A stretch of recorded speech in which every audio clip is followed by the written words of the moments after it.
In this unit, you studied past narrative tenses, including the future in the past. Let's take another look.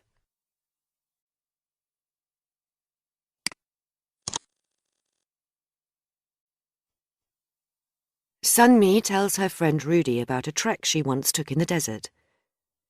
Listen to the beginning of her story. The first night, we stayed at a camp on the edge of the desert. We were set to leave early in the morning with our guides and camels. Were the camels for riding or for carrying supplies? Carrying supplies. Anyway, the plan was that we were going to trek 15 miles to an oasis and camp there. Wow, it sounds like something out of a book. So, what happened next?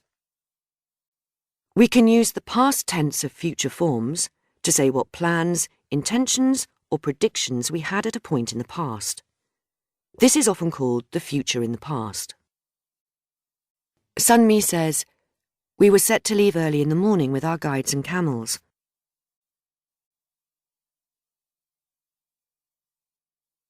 She uses "were set to" because she's talking about a future plan she had at a time in the past. Sunmi also says, "We were going to trek 15 miles to an oasis and camp there."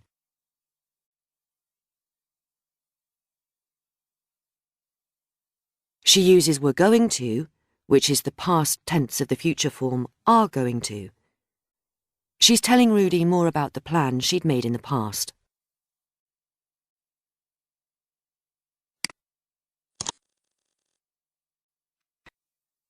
There are several ways of describing the future in the past. Look at a table.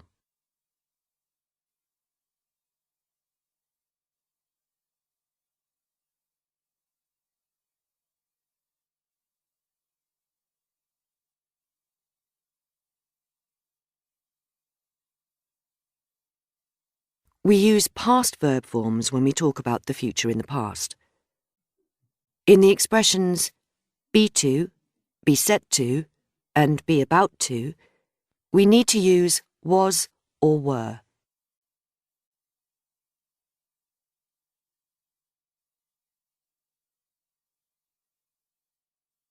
We also use was or were with be going to and be plus ing verb.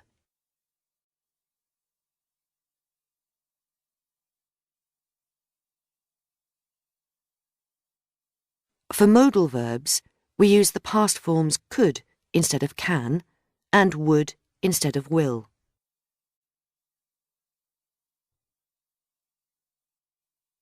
The present and past forms of might are the same.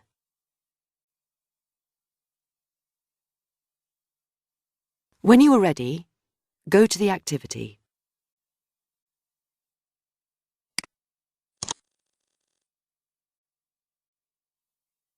Is the grammar correct? Choose yes or no.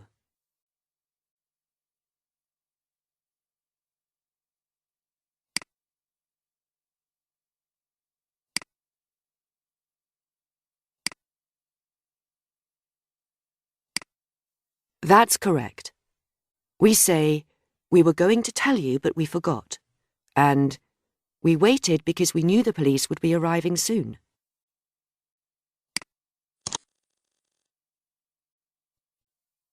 Sunmi tells Rudy what happened next in the desert. Listen to more of their conversation. Well, by 6 the next morning, we'd eaten and were preparing to depart. Suddenly, we heard a shout. A huge, dusty cloud was rolling towards us across the desert. A sandstorm? Those are really dangerous, are they not? Yes, I know. But luckily, we'd been talking about sandstorms the day before, so we knew exactly what to do. We put on our masks and found shelter. Lucky you were still at the camp. Imagine if you'd been in the middle of the desert. Sunmi sets the scene for what happened next. She says, "By 6 the next morning, we'd eaten and were preparing to depart."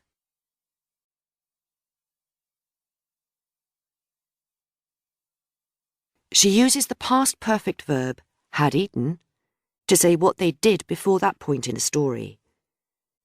She uses the past continuous verb, were preparing, to say what was happening at the time the main events began. Sunmi continues, suddenly we heard a shout.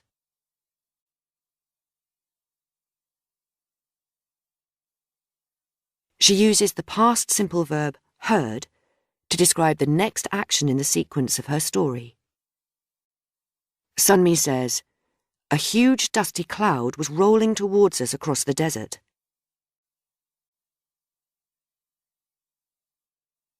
She uses the past continuous verb, was rolling, to describe a longer action or situation in her story.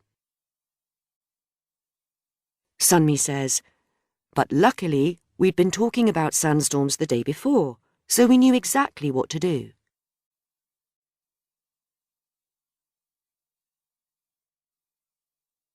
Sunmi uses the past perfect continuous verb, had been talking, to explain the reason behind the main action. We knew exactly what to do.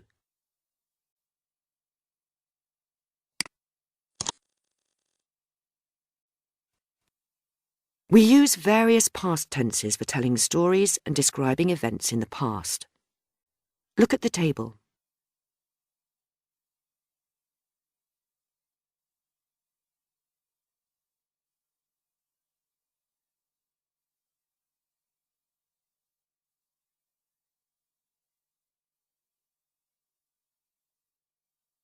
Look at the first two examples in the table.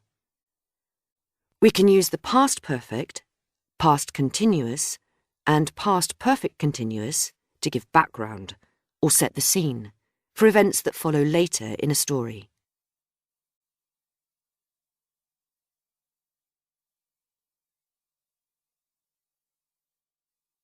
The past continuous can also be used to talk about an action that was interrupted when another action happened.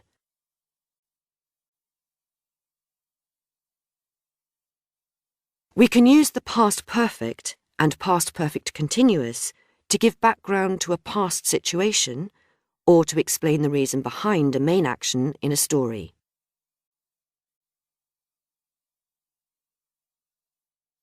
When you're ready, go to the activity.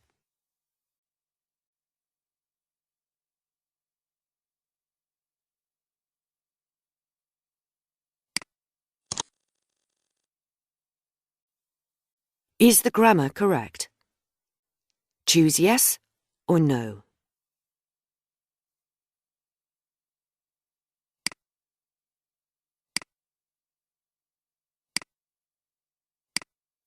That's correct. We say, by the time he came off the court, he'd scored 26 points, and the sun was setting when we arrived.